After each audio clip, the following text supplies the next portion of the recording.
Hello guys, কাল শাম को যে ভিডিও শ্যুট করেছিলাম সেই মর্নিংয়ে বললাম না সানসেট এই যে দেখুন আপনারা কি সুন্দর গাইস, যে মর্নিংয়ে যে সানসেটটা না মর্নিংয়ে সেই কালকে বিকেলে যে ভিডিওটা করেছিলাম তার অপর সাইডে মর্নিংয়ে সানসেটটা দেখার জন্য আমি এই ভিডিওটা করলাম সকালে মর্নিংয়ে।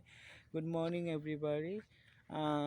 তো এই ভিডিওটা দেখুন না, কত সুন্দর। মানে সকালে 8 নম্বরে লেট হয়ে গেছে, তো 5টার আগে আসা লাগতো, সেখানে আমার 5:10-20 হয়ে গেছে বোধহয়, টাইমটা দেখিনি। তো গাইস কেমন লাগছে তোমরা সবাই বলো, ঠিক আছে? আমি ঘুরিয়ে দেখাচ্ছি সব ক্যামেরাটা। এটা বিচ সাইডে কালকে যে জায়গাটা বলেছিলাম না যে মর্নিংয়ে এখানে খুব ভালো হবে, সেই জায়গাটা এইটা সানসেট পয়েন্টটা খুব দেখার জন্য দারুণ। এদিকে গেস্ট আছে, ওই যে ওরা খেলছে ওখানে বিচে বসে। এই যে এই সাইডটা এদিক থেকে কালাপাথরও দেখা যায়, লোক সকালবেলা কালাপাথরে আছে। তারপরে এখান থেকে নীল লাইনতে যাওয়ার জন্য ওই যে বোট যাচ্ছে, ওখান থেকে দেখা যাচ্ছে না ক্যামেরাতে, সাদা বোট। ঠিক আছে, বাই বাই গাইস, হ্যালো।